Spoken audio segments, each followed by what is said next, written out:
Aujourd'hui, l'objectif de la table ronde, c'est de parler des bonnes pratiques et le bénéfice des processus PIC-PDP. Bonjour à tous, moi je suis Xavier Feltin, je suis le cofondateur de Komuji, qui est une solution de logiciel qui fait de l'équilibrage charge-capacité pour les usines et notamment qui intervient sur la planification moyen-long terme à travers le PIC-PDP.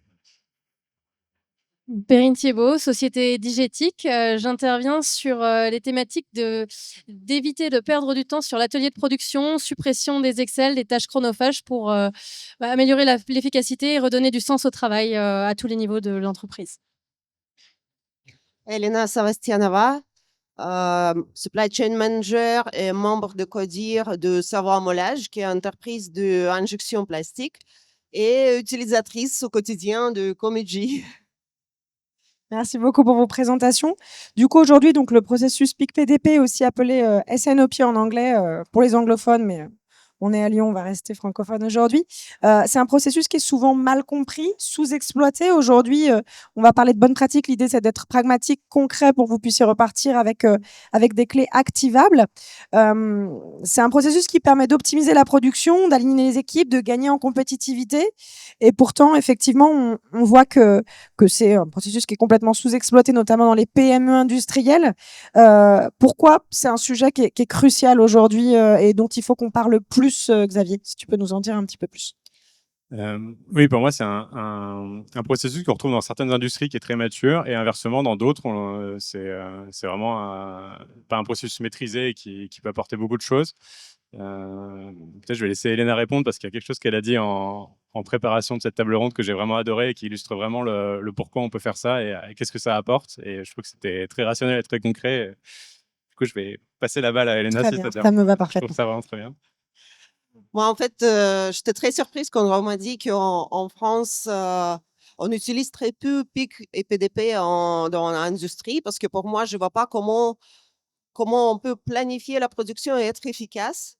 C'est quelque chose que j'utilise au quotidien. Donc, nous, on fait et PIC et PDP et on fait aussi, on appelle ça flexé, qui est entre les deux. Et je trouve que c'est extrêmement important si on veut mesurer l'efficacité de ce qu'on fait et si on veut être performant de bien faire les deux. Et pour ça, bien évidemment, il y a plein d'outils aujourd'hui. Donc, vous avez tout ce qu'il faut et je ne vois pas pourquoi on passe à côté. Merci beaucoup. Perrine, est-ce que tu peux, toi, nous dire un petit peu pourquoi, justement, les entreprises hésitent à mettre en place un processus de ce type-là? Qu'est-ce que toi, tu constates? Enfin, je dirais qu'il y a plusieurs niveaux par rapport à ça. Le premier, ça va être simplement un manque de connaissance des possibilités de l'outil, de ne pas savoir bah, comment mieux organiser sa prospection. Donc là, de base, on passe complètement à côté.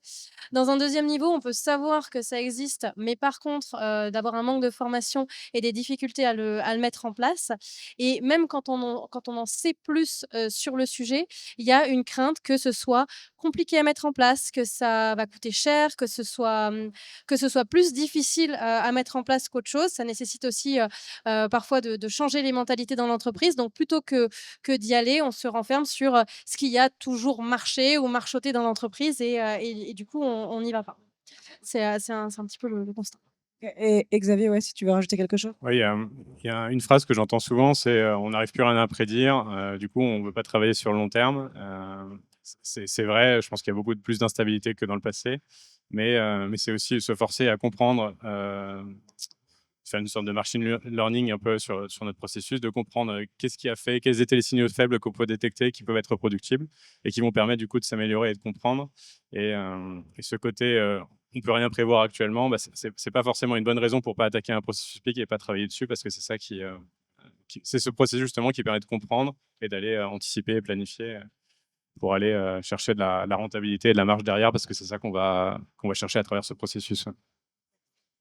En fait, si je peux me permettre, la bonne visibilité qui est donnée par PIC, pas forcément par PDP, mais plutôt par PIC, ça vous permet d'anticiper anticiper tout le changement du marché, le changement de situation économique, anticiper pas seulement les hausses, en prévoyant, par exemple, de sous-traiter en partie où il va vous manquer la charge ou, pardon, capacitaire. Mais pareil, ça vous permet aussi de anticiper la baisse en ajustant, en passant, par exemple, aux équipes réduites.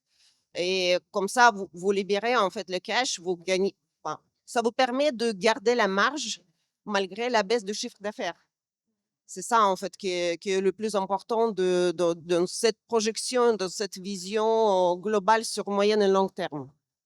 Ouais, quand on voit effectivement le contexte dans lequel on est aujourd'hui, où l'imprévisible est un peu le mot qui régit notre quotidien, c'est important. Et comme tu le dis, à la hausse, à la baisse, il y a des bonnes pratiques pour implémenter ce type de processus. On va en parler. Les facteurs clés de succès, comme on aime bien les appeler, notamment nous aussi dans le marketing.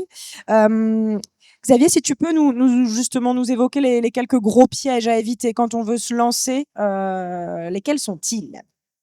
Alors moi, j'en ai plusieurs en tête. Le premier, c'est de se dire le processus PIC PDP, c'est une réunion. Et ça se résume à une réunion. Alors déjà, ça s'appelle processus, donc c'est pas une réunion, ça s'appelle réunion PIC PDP. Et du coup, un processus, c'est plusieurs étapes, c'est un cycle, et c'est bien important de s'inscrire dans ce cycle et de respecter chaque étape pour aller au bout et d'avoir un cercle vertueux à la fin, et pas résumer ça à une seule réunion qui apporte moins de valeur du coup au processus. Et le deuxième gros point, je pense que c'est important d'avoir un gros sponsorship, un leadership à travers ce projet, que ce soit pas qu'un projet opérationnel, mais que ce soit aussi un projet de la direction, que ce soit important pour la direction. Les opérationnels, ils ont souvent la tête dans le guidon, ils pensent au court terme, et souvent en fait, ils se réveillent un peu trop tard. Ça arrivait à pas mal d'entreprises dernièrement qui ont dû fermer parce qu'ils n'ont pas vu les baisses d'activité arriver. Et, du coup, c'est important que le dirigeant, la direction du site soit là au quotidien et dise sortez la tête de l'eau, regardez ce qui se passe, prenons un peu de hauteur, et on va trouver des solutions ensemble plutôt que d'attendre le dernier moment. Ouais. Ouais, du coup, ça devient vraiment un projet structurant d'entreprise où on change un peu le mindset au global de tous les services. Avec du coup, au départ, il faut mettre tout le monde autour de la table et faire en sorte de se mettre d'accord, j'imagine.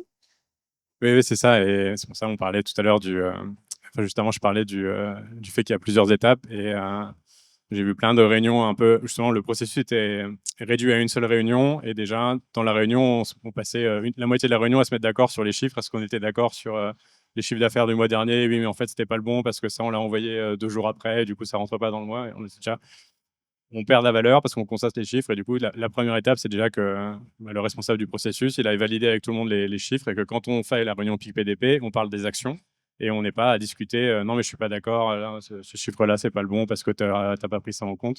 C'est pas ça la valeur du processus. Et du coup, c'est vraiment important d'aller là-dessus. Et Perrine, justement, Elena, tu voulais rajouter quelque chose, peut-être, vas-y.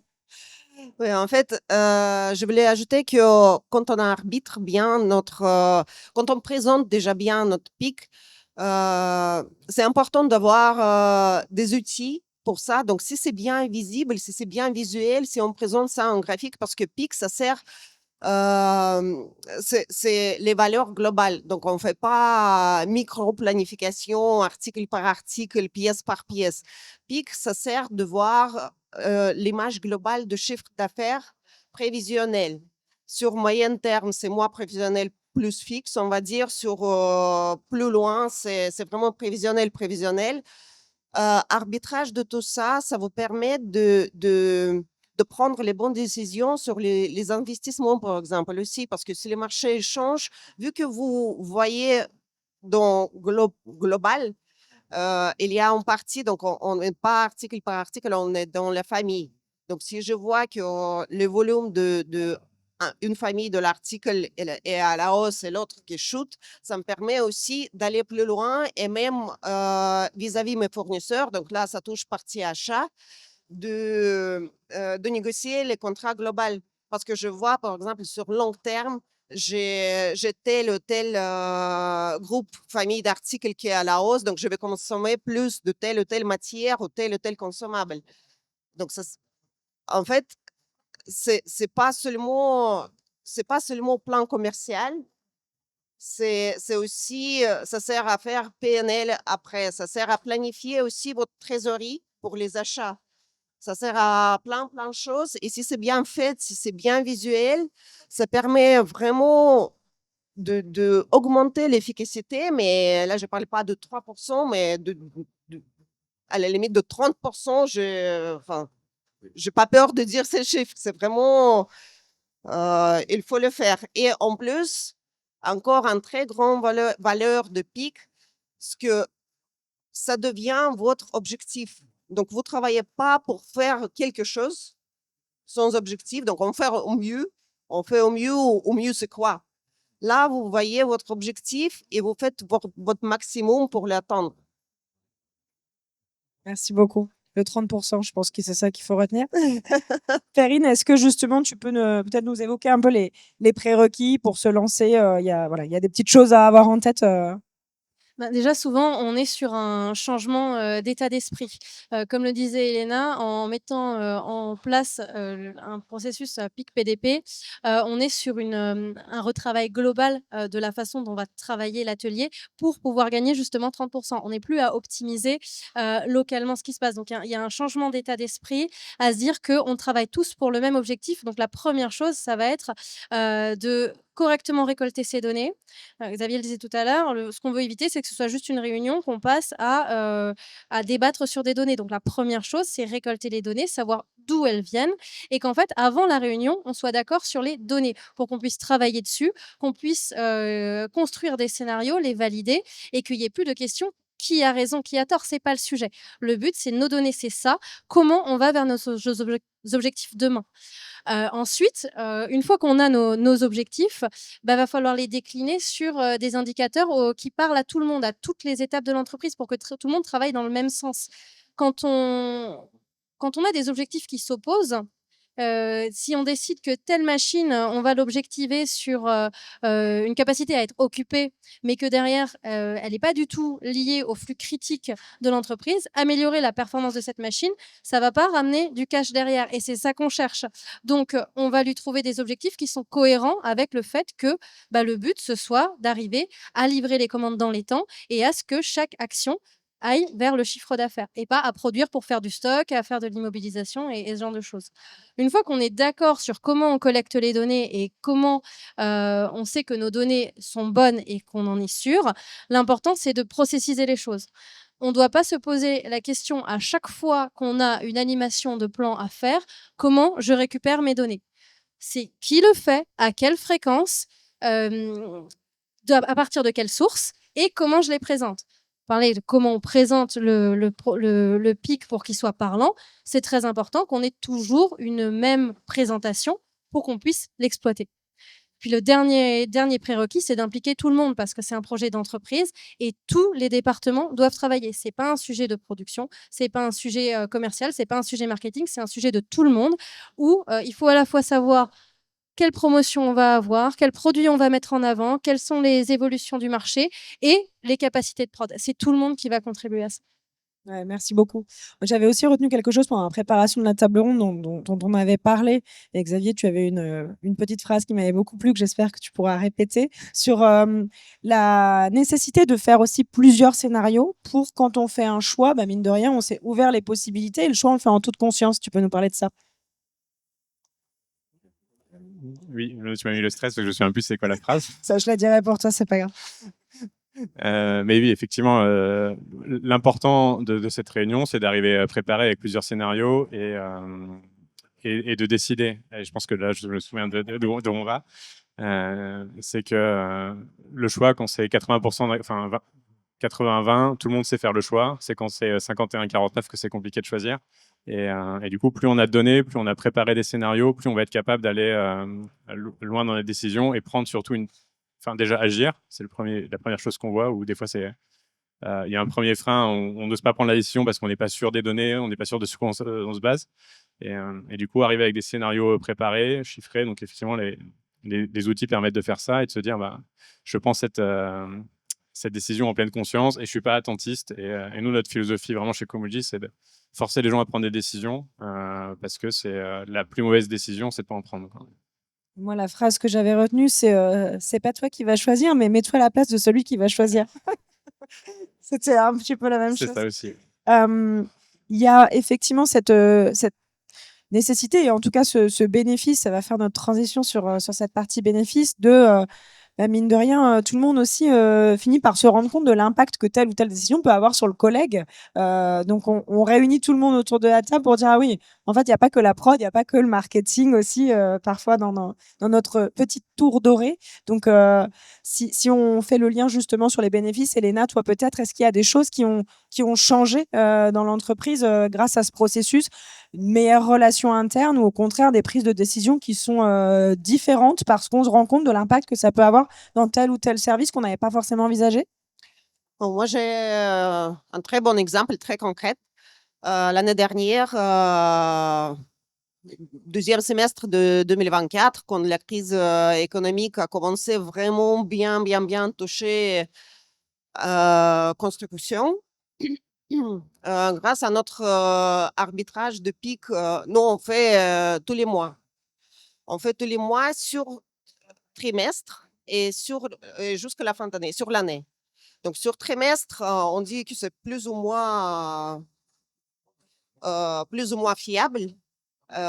Et plus loin, on prend juste comme info pour voir s'il y a grand fluctuations. Et donc, l'année dernière, vers le mois de juillet, on a vu grande baisse, tellement grande que c'était incroyable. C'était compliqué à croire. Presque shoot à 100% bon, pas 100%, à 80% de un de nos clients. On a pris la décision que, voilà, si on estime que c'est vrai, il faut qu'on agisse parce que oui, effectivement, on va faire moins de chiffre d'affaires, donc ça, c'est quelque chose à accepter. Et donc, mais grâce à cette visibilité, donc on a pris la décision de réduire des équipes. Et en faisant ça, donc on a fait après les états de mois. Et finalement, malgré les chiffres d'affaires plus bas sur cette mois-ci, on a gagné presque autant d'argent qu'avec les chiffres d'affaires estimés plus hauts parce on a sauvé une partie de trésorerie en baissant les effectifs. Donc ça, c'est quelque chose de très concret et sans vision globale, on n'y peut pas le prendre parce que c'est trop tard en fait. Parce que quand on le voit, c'est déjà trop tard à agir. Donc ça, parfois, c'est vraiment un risque à prendre. Mais bon, nous, entre codir, on prend cette décision, c'est une décision en commun et voilà. Ouais, du coup, on passe vraiment de la proactivité versus la réactivité face à oh là là, mon Dieu, ça baisse, qu'est-ce que je fais dans l'urgence, quoi. Ouais, Euh, après, excusez-moi, oui, j'ai vas-y. un autre exemple. Nous, on a un multi-site. Donc, on a pas seulement production en France, mais aussi en Tunisie, au Maroc et en Roumanie. Et donc, parfois, on prend plus ou moins les mêmes décisions en déplaçant certains volumes de production de l'un site à l'autre, ou pour partager la charge ou pour sauver un des sites. Et donc, grâce à ça, les 4 sites sont toujours là, elles sont toujours ouvertes. Mais c'est aussi parce qu'il faut le temps, en fait, pour tant tu déplaces l'équipement, tant tu déplaces le savoir-faire, tant tu déplaces le projet. Donc, il faut vraiment anticiper tout ça. Et sans planification, sans pic, c'est impossible, parce que c'est trop tard. Ouais, donc ça permet aussi de sauver des ressources humaines quand on anticipe suffisamment. Sur les bénéfices, Xavier, par rapport en termes de gains stratégiques, on en a déjà évoqué tout à l'heure, mais si tu peux nous refaire un petit point là-dessus, ce que vous mettez particulièrement en avant et qui sont particulièrement bien résumés dans le livre blanc que vous distribuerez à la fin de cette table ronde. Instant publicitaire terminé. Ouais, on en a pas mal parlé, mais pour moi, la première chose dans les gains, c'est effectivement ce que disait Elena, c'est la préservation de la marge. Ça, c'est vraiment hyper important, c'est qu'on s'assure qu'on on va continuer à gagner de l'argent. Et moi, je constate souvent un peu tristement que je vois des sites fermés et en fait, il y a des choses qui auraient pu être anticipées parce qu'on a gardé à ISO effectif, on s'est pas remis en question et ça a été une chute un peu lente. Enfin, et ce sont les morts les plus tristes, c'est qu'on a gardé les mêmes effectifs, on s'est pas remis en question et ça diminuait petit à petit, on perdait 10% par an, donc c'était pas énorme, mais sur plusieurs années, ça fait mal et du coup, ça force vraiment à remettre en question des valeurs, enfin des gros avantages que je trouve à travers ce processus, c'est que ça met tout le monde autour de la table, ça force les gens à prendre de la hauteur, à se dire les choses, à prendre des décisions ensemble. Et c'est pas le commerce qui se rend compte le jour de l'expédition que ce client il avait été sacrifié pour X raisons parce qu'on n'avait pas de matière, on a fait l'arbitrage. Là, tout le monde prend la décision ensemble. Et du coup, ça crée aussi un esprit un peu plus d'équipe et de moins de confrontation de services entre la prod, ils font ce qu'ils veulent, les appros, ils approvisionnent pas les bonnes choses, ou les commerciaux, ils font rentrer des clients dont on n'a pas besoin. Donc tout le monde est ensemble, tout le monde comprend l'enjeu derrière, qui est à la fin faire du chiffre d'affaires, faire de la marge et surtout garder l'entreprise en état et continuer la croissance. Donc ça, c'est vraiment les premières valeurs un peu évidentes, mais je pense que c'est toujours important de les rappeler de pourquoi on fait du PIC PDP, quoi. Et Perrine, si tu peux justement nous en dire un petit peu plus sur l'impact des équipes et peut-être la valorisation aussi de certains rôles qui sont centraux et que parfois on met un peu de côté ou sur lequel il y a beaucoup de turnover, etc. En fait, en adoptant ce genre de processus, on a un outil de communication entre toutes les équipes. On parle tous de la même chose. Sans planification, on se retrouve dans des ateliers de production où finalement le client va être en contact avec le commercial, a reçu une date de livraison de commande qui est faite au doigt mouillé. Et du coup, le commercial va faire retomber cette pression de livraison sur les équipes. On est en mode urgence, on repriorise parce que en fait, c'est celui qui crie le plus fort qui a raison. Quand on est dans cette démarche de planification, de PIC PDP, finalement, on va organiser nos commandes et on n'a plus une date de livraison qui est au doigt mouillé, on a une date de livraison qui est ferme.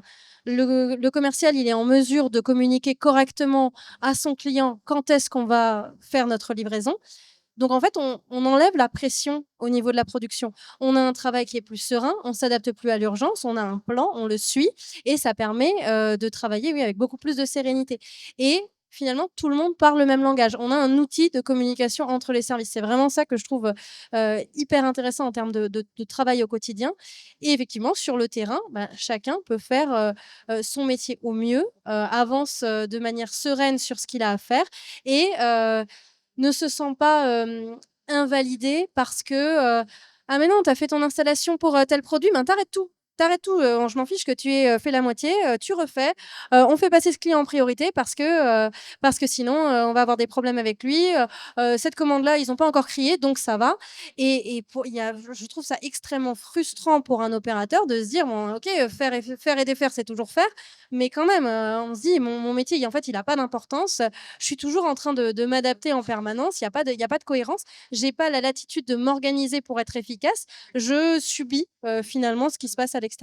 Donc il y a une revalorisation de tu organises ton atelier, les priorités elles sont là et derrière on te fait confiance pour bien l'organiser, donc aussi bien au niveau des chefs d'atelier que de l'opérateur. Donc chacun son niveau de responsabilité, chacun est responsabilisé par rapport à l'objectif commun et quelque part aussi en termes de marque employeur.